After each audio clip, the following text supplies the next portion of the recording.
Hey everybody, it's Dave here.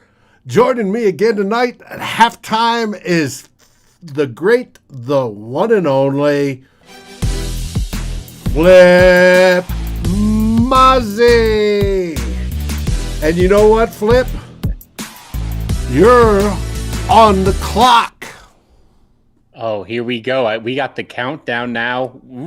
Ooh, the pressure is on. Hope I don't blow it just like the Vikings did on Sunday. You know, we're here on Monday night during halftime of the Steelers-Bengals game.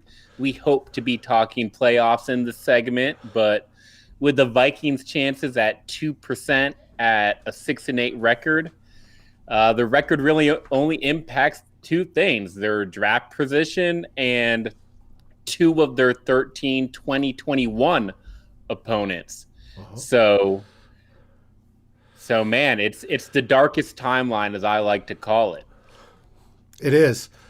So instead of looking at that, I saw 4% chance, but it's real simple. For the Vikings to make the playoffs, they need to win the last two games, and then they have to have Chicago lose, I think, one of the two, and they have to have the Cardinals lose like both of theirs, or something ungodly that's not going to happen. Right. And I don't see any realistic opportunity for that to happen. So we decided to look forward to the 2021 opponents. Yeah, I don't want to talk about playoff chances anymore, man. I'm sick of that. I only got 15 minutes. And I don't want to talk about draft talk either. You know, we all know there's going to be tons of draft talk. I don't really care for it right now. Definitely while there's still football being played.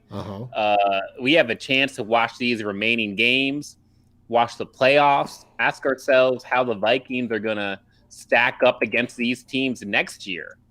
And so that's what I'm looking at. I'm looking at the 2021 schedule already, because a lot of people wait until the spring where they unveil the dates. But the reality is we already know the opponents. So we can get right to it. Yeah, and there they are. And so just overall, if you ask me, it's not going to be any easier in 2021 for the Vikings. In fact, I think the 2021 schedule is going to be tougher than the 2020 schedule in terms of opponents. On top of the divisional rivals, Green Bay, Detroit, and Chicago, the Vikings play the AFC North and the NFC West. So that's Pittsburgh, Cleveland, Baltimore, and Cincinnati. That's Seattle for the fourth year in a row. And then San Francisco, the Los Angeles Rams, and the Arizona Cardinals. Yes, and we also play whoever finishes at the same level, second, third, or fourth in the NFC East at home, and away we play the NFC South. Right, and so there's a couple of options there. We'll get to that. What you don't see on the screen here is who are we playing at home, who are we playing away. So the home games are going to be.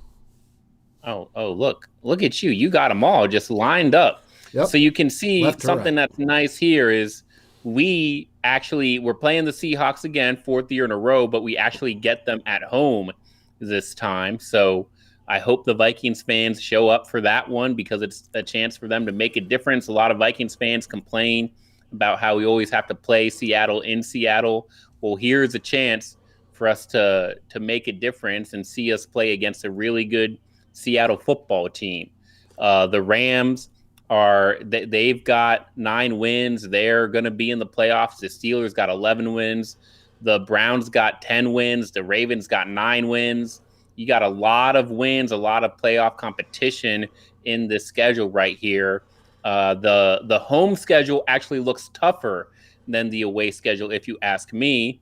So again, if the Vikings can win at home and win in their division, then they got a really good shot to be really competitive. But if they falter in 2021 and they don't drastically improve, then like I always say, there's a strong chance that the Steelers or the Rams or the Seahawks, hopefully not the Browns, but all those teams could come into US Bank Stadium and just whip the purple into shape.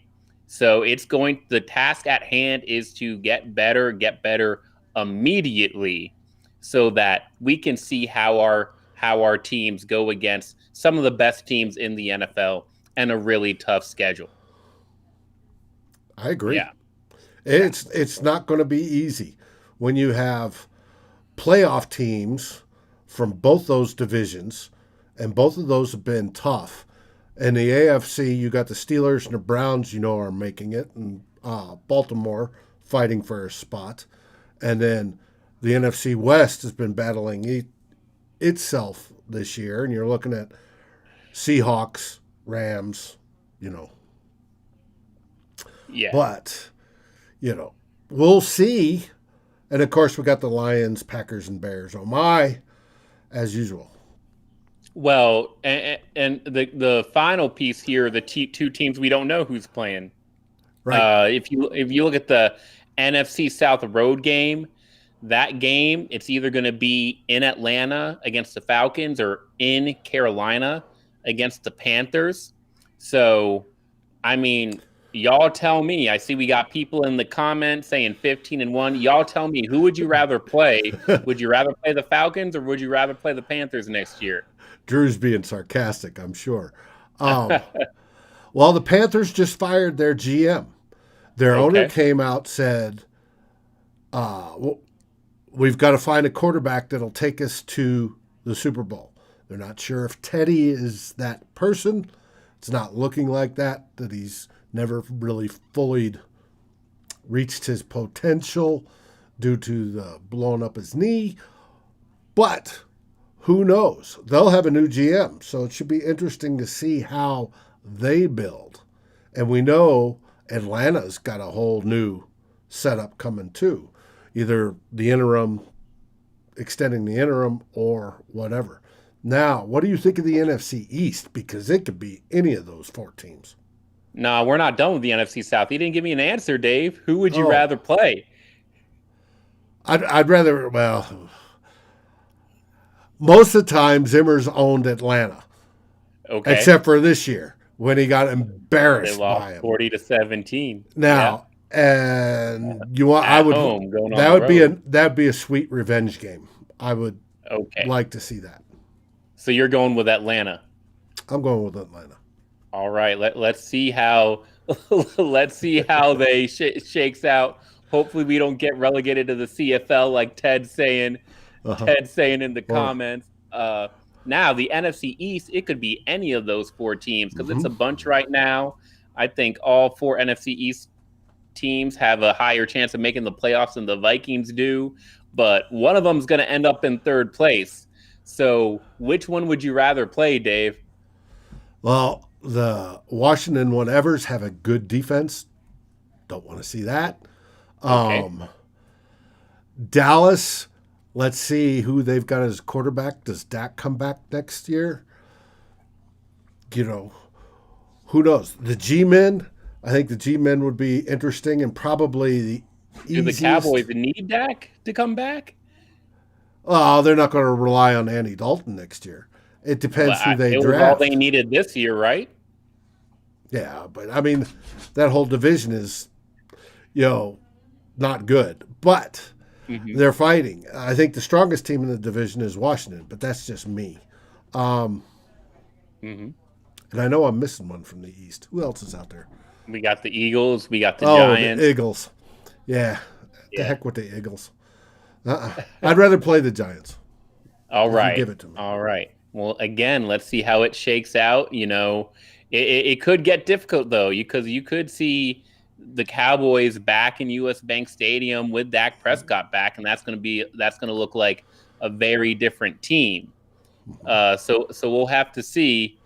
I think we have our preferences who we'd like to play. Do you want an easy schedule or do you want a hard schedule? That's the question too. Me, I want the toughest schedule possible. I want the team to go through the ringer during the regular season so that either they can't cut it or that they're prepared for a deep playoff run if they succeed during the regular season. I hate this type of what I hate about 2020 is all the success we've had against bad teams and then all the failures we've had against good teams. That just leaves you in no man's land where we think things might be better, but Well, things just didn't work out our way. and we assume things will be better when the defense gets healthy and you get people back. But next year, you're going to be dealing with 2021 issues and which side of the ball gets hurt. Uh, we have the possible Danielle Well, Hunter and the contract issues. you can't speculate injury, but regardless of whether the Vikings are healthy or not, they're playing better offenses than they played this year. That much is very clear. Mm-hmm. I mean, we But didn't have to but the go ahead. defense is going to have to step up, and we Mm-hmm. anticipate that with getting Hunter, Pierce, Barr, Kendricks, um, and all those backup backs, and maybe we'll improve the defensive line some, please, and Yeah, we'll see. yeah. Well, I think you gotta look at opponent. That's what we're doing here on this show because even if the defense improves on paper, the opponent is also improving on paper. Paper. Hmm. Right. So, So but it gives it a better test. If you've yes, got all your number one guys against their number right, one guys, then there's not a question at the end of the game who's the better team. right, There's no excuses. right. No excuses. Well, there's no excuses this year, if you ask me. But hey, so we got 3 minutes left. Look, Dave, I'm gonna let's pull up the opponents again. We play the NFC North opponents twice because they're in our division. We play them both Right. home and away. Let's assume that the NFC South they're playing the Falcons because you want that revenge game, Right. and let's assume the NFC East they're playing the Giants because that was your pick. Right. So, just it's really early, but tell me, what are you thinking? How many wins do you see on this schedule? Ooh, not as many as I want. Put it that way. Um,